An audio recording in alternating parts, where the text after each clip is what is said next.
घर के living room में आईफोन की रिंगटोन बज रही थी, लेकिन रागिनी का ध्यान अपनी रिंग लाइट पर था। वह अपने 10 लाख फॉलोअर्स के लिए मॉर्निंग एस्थेटिक व्लॉग शूट कर रही थी। ऑर्गेनिक ग्रीन टी की चुस्की लेते हुए उसने कैमरे में देखकर मुस्कुराते हुए कहा, हाय माय इंस्टा फैमिली। अपनी वाइब्स को हमेशा पॉजिटिव रखिए और अपनी लाइफ से हर उस चीज को निकाल फेंकिए जो आपकी एनर्जी को ड्रेन करती है। जैसे ही उसने स्टॉप रिकॉर्डिंग दबाया, उसके चेहरे की वह नकली 10 लाख रुपए वाली मुस्कान गायब हो गई।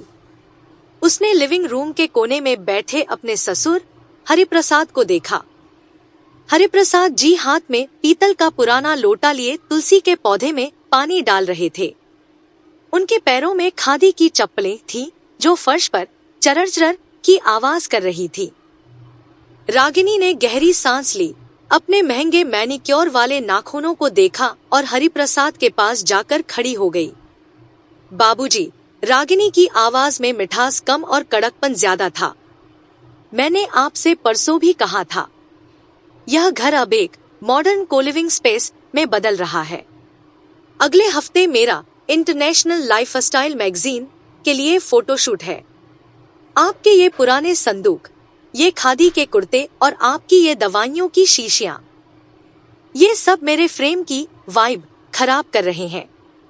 अमित और मैंने बात कर ली है। आपके लिए 2 दिन में कहीं और शिफ्ट होना ही बेहतर होगा। हरिप्रसाद ने तुलसी पर आखिरी बूंद पानी टपकाया। उन्होंने रागिनी की तरफ देखा, जिसके चेहरे पर कोई पछतावा नहीं था, सिर्फ अपने सोशल मीडिया एम्पायर का घमंड था। पीछे सोफे पर बैठा अमित अपने लैपटॉप में नजरें गड़ाए था। उसने अपनी पत्नी के खिलाफ एक शब्द बोलने की हिम्मत नहीं की। उसने बस इतना कहा, हाँ बाबूजी, रागिनी ठीक ही कह रही है। शहर के बाहर एक बहुत बढ़िया सीनियर सिटीजन होम है। हरिप्रसाद ने हाथ उठाकर अमित को चुप कर दिया। उनके चेहरे पर कोई गुस्सा नहीं था, कोई आंसू नहीं थे। उन्होंने बस अपनी पुरानी बिफोकल्स ऐनक को नाक पर थोड़ा ऊपर खिसकाया और शांत आवाज में बोले, 2 दिन? ठीक है बहू, तुमने कहा तो 2 दिन ही सही। मैं शर्मा के यहाँ चला जाऊंगा। रागिनी ने मन ही मन राहत की सांस ली। आखिरकार उसके परफेक्ट मिनिमलिस्टिक पेस्टल कलर्ड घर से वह पुराना कचरा साफ होने जा रहा था। ठीक 2 दिन बाद हरिप्रसाद जी ने अपना वही पुराना लोहे का संदूक उठाया, जिसमें उनकी कुछ धोतियां, स्वर्गीय पत्नी की एक तस्वीर और कुछ पुरानी डायरियां थी। उन्होंने घर पर आखिरी नजर डाली। रागिनी उस वक्त अपने बेडरूम में how to detox your life विषय पर लाइव सेशन कर रही थी। अमित ऑफिस जा चुका था। हरिप्रसाद चुपचाप दरवाजा बंद कर बाहर निकल गए। उन्होंने एक ऑटो रिक्शा लिया और अपने सबसे पुराने दोस्त शर्मा जी के घर पहुंच गए। शर्मा जी ने उनका स्वागत गर्मागर्म चाय और समोसों से किया। शर्मा जी, जो कभी रेलवे में चीफ टेलीकॉम इंजीनियर थे, रिटायरमेंट के बाद कोडिंग और डिजिटल फाइनेंस को अपना शगल बना चुके थे। तो तुम्हारी बहू ने तुम्हें घर से निकाल ही दिया? शर्मा जी ने चाय की चुस्की लेते हुए पूछा। हरिप्रसाद मुस्कुराए। निकाला नहीं शर्मा, उसने मुझे फ्री कर दिया। वह समझती है कि दुनिया सिर्फ स्क्रीन पर दिखती है। शर्मा जी ने अपना लैपटॉप खोला। हरी, सब कुछ तैयार है। जैसा तुमने कहा था, सारे एक्सेस कोड्स और तुम्हारी स्वर्गीय पत्नी के नाम वाले पुराने अकाउंट्स सब मेरे सिस्टम से सिंक हो चुके हैं। हरिप्रसाद ने अपनी जेब से एक पुराना घिसा हुआ ब्लैक क्रेडिट कार्ड निकाला। यह एक बेहद पुराना इनविटेशन ओनली सेंटूरियन कार्ड था, जो हरिप्रसाद को दशकों पहले एक सरकारी प्रोजेक्ट के दौरान विदेशी बैंकिंग पार्टनर्स से विशेष मानद उपाधि के रूप में मिला था। हरिप्रसाद ने इस कार्ड के बारे में कभी किसी को नहीं बताया था, बस रागिनी को एक बार ऑनलाइन शॉपिंग के लिए अपना एक सप्लीमेंट्री कार्ड दे दिया था, जिसे रागिनी अपना पर्सनल लक्जरी ब्लैक कार्ड समझकर बरसों से हवा में उड़ा रही थी। शर्मा, हरिप्रसाद ने धीरे से कहा, अब मशीन का भूत जागने का वक्त आ गया है। हरिप्रसाद के जाने के ठीक 2 दिन बाद रागिनी शहर के सबसे महंगे मॉल में अपने 3 इन्फ्लुएंसर दोस्तों के साथ गुच्ची के शोरूम में थी। उसने 1,80,000 का एक बैग चुना था। Oh my God Ragini, your choice is so classy, उसकी सहेली नताशा ने चहकते हुए कहा। रागिनी ने बड़े गर्व से अपने चमचमाते हैंडबैग से वह ब्लैक क्रेडिट कार्ड निकाला और काउंटर पर मौजूद सेल्समैन को थमा दिया। सेल्समैन ने कार्ड को स्वाइप मशीन में डाला। Beep, declined. सेल्समैन ने झेंपते हुए कहा, मैम, कार्ड डिक्लाइन हो गया है, शायद नेटवर्क इश्यू है। व्हाट? नॉनसेंस, दोबारा ट्राई करो, इसमें कोई लिमिट नहीं है, रागिनी ने थोड़ा ऊंचे स्वर में कहा। सेल्समैन ने दोबारा स्वाइप किया। Error, card block revoked. Ragini का चेहरा लाल हो गया। उसने तुरंत अपना एटीएम कार्ड निकाला। सेल्समैन ने उसे भी ट्राई किया। मशीन पर साफ लिखा था, अकाउंट सस्पेंडेड। मॉल में मौजूद दूसरी लड़कियों और उसकी सहेलियों के सामने रागिनी की इज्जत के परखच्चे उड़ रहे थे। नताशा ने दबी जुबान में कहा, इट्स ओके रागिनी, मैं पे कर देती हूँ। रागिनी के लिए यह किसी मौत से कम नहीं था। उसकी पूरी पहचान, उसका पूरा लग्जरी स्टेटस उस कार्ड पर टिका था। घर आकर रागिनी ने अमित पर चीखना शुरू कर दिया। अमित, बैंक को फोन करो, मेरा ब्लैक कार्ड काम क्यों नहीं कर रहा? मेरा एटीएम क्यों ब्लॉक है? अमित ने तुरंत बैंक मैनेजर को फोन मिलाया। मैनेजर की आवाज ठंडी थी। सर, मिस्टर हरिप्रसाद इस अकाउंट के प्राइमरी होल्डर हैं। उन्होंने 2 दिन पहले ही लिखित रूप में आवेदन देकर सारे सप्लीमेंट्री कार्ड्स और जॉइंट ऑपरेशंस को तुरंत प्रभाव से बंद करवा दिया है। अब उस अकाउंट से 1 रुपया भी नहीं निकाला जा सकता। रागिनी के पैरों तले जमीन खिसक गई। क्या वो बुढ़ा? उसकी इतनी हिम्मत! 1 महीना बीत गया। रागिनी का सोशल मीडिया बिजनेस बुरी तरह प्रभावित हो रहा था क्योंकि नए कपड़े, मेकअप और महंगे होटलों के व्लॉग्स के लिए पैसे खत्म हो चुके थे। वह अपनी पुरानी सेविंग्स से काम चला रही थी। तभी एक सुबह अमित के फोन पर एक ऑफिशियल ईमेल आया। ईमेल देखते ही अमित के हाथ से कॉफी का मग छूटकर फर्श पर गिर गया। क्या हुआ अमित? रागिनी ने चिल्लाकर पूछा। रागिनी, हमारे घर के लोन की रीपेमेंट रुक गई है। अमित की आवाज कांप रही थी। तो क्या हुआ? तुम अपने अकाउंट से भर दो इस महीने। तुम समझ नहीं रही हो रागिनी, अमित ने अपने बाल नोचते हुए कहा। यह घर जब हमने खरीदा था तब मेरी सैलरी इतनी नहीं थी कि लोन अप्रूव हो सके। बाबूजी ने अपनी पूरी जिंदगी की ग्रेच्युटी और पीएफ का पैसा बैंक में फिक्स्ड डिपॉजिट रखा था, जिसके एवज में बैंक ने लोन दिया था, और लोन की आधी ईएमआई बाबूजी के पेंशन अकाउंट से सीधे ऑटो डेबिट होती थी। मुझे लगा वो सिर्फ थोड़ा बहुत कंट्रीब्यूट करते हैं, लेकिन असल में पूरी रीपेमेंट उन्हीं के फंड्स से सिक्योर थी। तो अब क्या होगा? रागिनी ने घबराकर पूछा। बाबूजी ने बैंक से अपनी फिक्स्ड डिपॉजिट वापस ले ली है और अपनी पेंशन का खाता दूसरे बैंक में ट्रांसफर करवा लिया है। बैंक ने नोटिस भेजा है कि अगर अगले 7 दिनों में पिछले 2 महीनों की पूरी बकाया राशि और पेनाल्टी नहीं भरी गई तो वे घर को सील करने की प्रक्रिया शुरू कर देंगे। उसी शाम रागिनी और अमित ने मिलकर हरिप्रसाद को फोन मिलाना शुरू किया। शर्मा जी के घर के बरामदे में धूप खिली हुई थी। हरिप्रसाद जी आराम कुर्सी पर बैठे अखबार पढ़ रहे थे और शर्मा जी अपने स्मार्टफोन पर कुछ देख रहे थे। हरिप्रसाद का पुराना नोकिया फोन टेबल पर रखा था।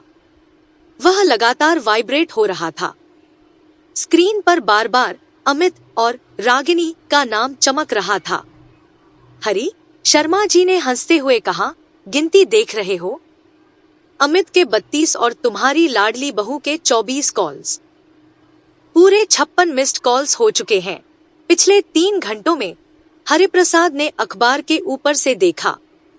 उनके होठों पर एक गहरी, शांत और बेहद संतोषजनक मुस्कान तैर गई। उन्होंने चाय का कप उठाया और एक चुस्की ली। रहने दो शर्मा। जब तक स्क्रीन पर बैटरी लो का कल्पित डर न आए, तब तक इंसान को असल जिंदगी की कीमत समझ नहीं आती। इन्हें फोन करने दो। इन्होंने मुझे 2 दिन का वक्त दिया था ना। मैं इन्हें अपनी कीमत समझने के लिए 3 महीने का वक्त दूंगा। लेकिन हरी, बैंक तो घर ले लेगा, शर्मा जी ने याद दिलाया। वो घर मेरा कभी था ही नहीं शर्मा, हरिप्रसाद ने ठंडे स्वर में कहा। वहां सिर्फ कंक्रीट की दीवारें थी और एक औरत का अहंकार। अब वक्त है कि वो दीवारें रहे। 3 महीने बीत गए। हरिप्रसाद ने शर्मा जी के साथ मिलकर एक नई खूबसूरत प्रॉपर्टी ढूंढी थी। यह शहर के पॉश इलाके में एक छोटा लेकिन बेहद कलात्मक विला था, जिसके सामने एक छोटा सा बगीचा था। हरिप्रसाद ने अपनी जिंदगी भर की दूसरी गुप्त जमा पूंजी और कुछ पुराने शेयर्स को बेचकर यह घर नकद खरीदा था। आज उनके नए घर का गृह प्रवेश था, लेकिन यह कोई आम गृह प्रवेश नहीं था। हरिप्रसाद ने शर्मा जी की मदद से शहर के बड़े बड़े मीडिया हाउसेस, PR एजेंसियों और रागिनी के ही कुछ टॉप इन्फ्लुएंसर प्रतिद्वंदियों राइवल्स को इस पार्टी में इनवाइट किया था। पार्टी की थीम थी the old school luxury, a return to roots. Lawn में पीतल के दिए जल रहे थे, असली मोगरे के फूलों की खुशबू आ रही थी और लाइव सितार वादन हो रहा था। रागिनी की सबसे बड़ी राइवल तनीषा वाइब्स वहां मौजूद थी और लगातार लाइव वीडियो बना रही थी। Guys, look at this amazing authentic villa. Mister Hariprasad is the real king of minimalism. No fake pastel colours, just pure royal Indian vibes. उसी वक्त रागिनी अपने पुराने मॉडर्न घर के लिविंग रूम में बैठी अपना फोन देख रही थी। जब उसने तनीषा की इंस्टा स्टोरी देखी, जिसमें उसके ससुर एक आलीशान विला के मालिक के रूप में मीडिया से घिरे मुस्कुरा रहे थे, तो रागिनी के हाथ से फोन छूट गया। ठीक उसी दोपहर रागिनी के घर के बाहर एक सफेद रंग की बोलेरो गाड़ी आकर रुकी। गाड़ी से बैंक के 3 अधिकारी और 2 पुलिस वाले उतरे। उनके हाथ में लाल रंग का नोटिस और एक बड़ा सा लोहे का ताला था। अमित भागता हुआ बाहर आया। सर, प्लीज, हमें बस 1 हफ्ते का वक्त और दे दीजिए। मैं कहीं से पैसों का इंतजाम कर रहा हूँ। बैंक अधिकारी ने रूखेपन से कहा। मिस्टर अमित, 3 महीने से एक भी EMI नहीं आई है। आपके पिता, जो इस लोन के गारंटर थे, उन्होंने खुद को इस प्रॉपर्टी से कानूनी रूप से अलग कर लिया है। आपके पास कोई बैकअप नहीं है। कोर्ट के आदेश के अनुसार हमें यह घर आज ही सील करना होगा। मोहल्ले के लोग खिड़कियों से झांकने लगे। जो रागिनी कल तक नेबर्स आर सो टॉक्सिक कहकर व्लॉग बनाती थी, आज उन्हीं पड़ोसियों के सामने उसका सामान सड़क पर फेंका जा रहा था। रागिनी के महंगे सोफे, उसकी रिंग लाइट्स, उसके ब्रांडेड जूतों के डिब्बे सब एक एक करके लॉन में फेंक दिए गए। पुलिस ने मुख्य दरवाजे पर भारी जंजीर लपेटी और उस पर बैंक की सील लगा दी। रागिनी सड़क पर अपने सूटकेस के ऊपर बैठकर रो रही थी। उसका पूरा मेकअप आंसुओं के साथ बह गया था। अमित सिर पर हाथ रखे फुटपाथ पर बैठा था। यह सब तुम्हारी वजह से हुआ है रागिनी, अमित पहली बार अपनी पत्नी पर चिल्लाया। तुम्हें उसकी खादी की चप्पलों से दिक्कत थी ना? तुम्हें उसकी दवाइयों की महक से एलर्जी थी ना? देखो आज हम कहाँ आ गए। हमारे पास रहने को छत तक नहीं है। शाम हो चुकी थी। रागिनी और अमित फुटपाथ पर बैठे थे। रागिनी ने कांपते हाथों से अपना फोन उठाया। उसने अपनी जिंदगी का सबसे कठिन वीडियो रिकॉर्ड करने का फैसला किया। लेकिन इस बार कोई फिल्टर नहीं था, कोई रिंग लाइट नहीं थी। बैकग्राउंड में ढलते सूरज की धूल और सड़क का शोर था। उसने कैमरा ऑन किया और रोते हुए कहा, माय इंस्टा फैमिली, आज मैं आपसे एक सच शेयर करना चाहती हूँ। मैं एक बुरी इंसान हूँ। मैंने अपने ससुर को, जिन्होंने इस घर को अपने खून पसीने से सींचा था, सिर्फ अपने दिखावे के लिए घर से निकाल दिया। आज बैंक ने हमारा घर छीन लिया है। मैं बाबूजी से माफी मांगना चाहती हूँ। अगर आप यह वीडियो देख रहे हैं बाबूजी, प्लीज हमें माफ कर दीजिए। वीडियो अपलोड होते ही वायरल हो गया, लेकिन कमेंट्स वो नहीं थे जो रागिनी चाहती थी। कमेंट 1, कर्म इज ए बूमरैंग। बहुत अच्छा हुआ। कमेंट 2, बूढ़ों का अनादर करने वालों के साथ यही होना चाहिए। Unfollowing you right now. Comment 3, यह भी कोई नया प्रैंक वीडियो है क्या व्यूज के लिए? रागिनी का सोशल मीडिया एम्पायर एक ही पल में ताश के पत्तों की तरह ढह गया। लोग उसकी फेक लाइफस्टाइल थ्योरी को समझ चुके थे। अगले दिन अमित और रागिनी मांग जांच कर हरिप्रसाद के नए विला के पते पर पहुंचे। विला का आलीशान फाटक खुला हुआ था। अंदर हरी भरी घास पर हरिप्रसाद जी आराम से बैठे चाय पी रहे थे। अमित दौड़कर उनके पैरों में गिर गया। बाबूजी, मुझे माफ कर दीजिए। मैं आपकी गरिमा को नहीं समझ पाया। मैं इस औरत के दिखावे के जाल में अंधा हो गया था। रागिनी भी पीछे आकर हाथ जोड़कर खड़ी हो गई। उसकी आंखों में अब घमंड का नामो निशान नहीं था। बाबूजी, मुझे माफ कर दीजिए। मुझे समझ आ गया कि असली लक्जरी बैंक बैलेंस या ब्रांड्स में नहीं होती, उस बुजुर्ग के आशीर्वाद में होती है जिसके दम पर घर चलता है। हरिप्रसाद ने अपनी चाय की प्याली टेबल पर रखी। उन्होंने दोनों को देखा। उनके चेहरे पर न तो कोई नफरत थी और न ही बहुत ज्यादा सहानुभूति। उठो अमित, हरिप्रसाद ने कहा। और रागिनी, तुम भी रोना बंद करो। वे खड़े हुए और अपने कुर्ते की जेब से एक लिफाफा निकाला। उन्होंने वह लिफाफा अमित के हाथ में थमा दिया। यह क्या है बाबूजी? अमित ने पूछा। यह शहर के उसी सीनियर सिटीजन होम के पास एक छोटा सा 2 कमरों का किराए का फ्लैट है, जिसका जिक्र तुम मेरे जाने के दिन कर रहे थे, हरिप्रसाद ने शांत भाव से कहा। मैंने इसका 6 महीने का एडवांस किराया दे दिया है। तुम दोनों वहां रह सकते हो। अमित, तुम अपनी नौकरी पर ध्यान दो और रागिनी, तुम अपनी इस आभासी दुनिया से बाहर निकलकर कुछ असली काम ढूंढो। रागिनी ने लिफाफा लिया। उसने पूछा, बाबूजी, क्या आप हमारे साथ नहीं चलेंगे? क्या आप हमें माफ नहीं कर रहे? हरिप्रसाद मुस्कुराए और उनकी वह मुस्कान इस बार बेहद दार्शनिक थी। माफी तो मैंने तुम्हें उसी दिन दे दी थी जिस दिन तुमने मुझे 2 दिन का वक्त दिया था।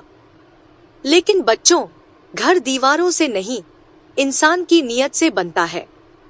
तुमने मुझे मशीन समझा था जिसका प्लग जब चाहो निकाल दो, लेकिन तुम भूल गए कि उस मशीन के पीछे एक भूत भी होता है, अनुभव का भूत, जो चुपचाप सब देखता है। हरिप्रसाद ने अपनी चप्पलें पहनी और चरर की वही पुरानी आवाज करते हुए अपने नए आलीशान घर के अंदर चले गए। इस बार वह आवाज रागिनी को दुनिया के सबसे महंगे संगीत से भी ज्यादा ताकतवर और खौफनाक लग रही थी। अमित और रागिनी अपना सूटकेस उठाए, सिर झुकाए उस आलीशान गेट से बाहर निकल गए, यह जानते हुए कि उन्होंने जो खोया था वह सिर्फ एक घर नहीं था, बल्कि वह रीढ़ थी जिसके सहारे उनकी जिंदगी टिकी हुई थी।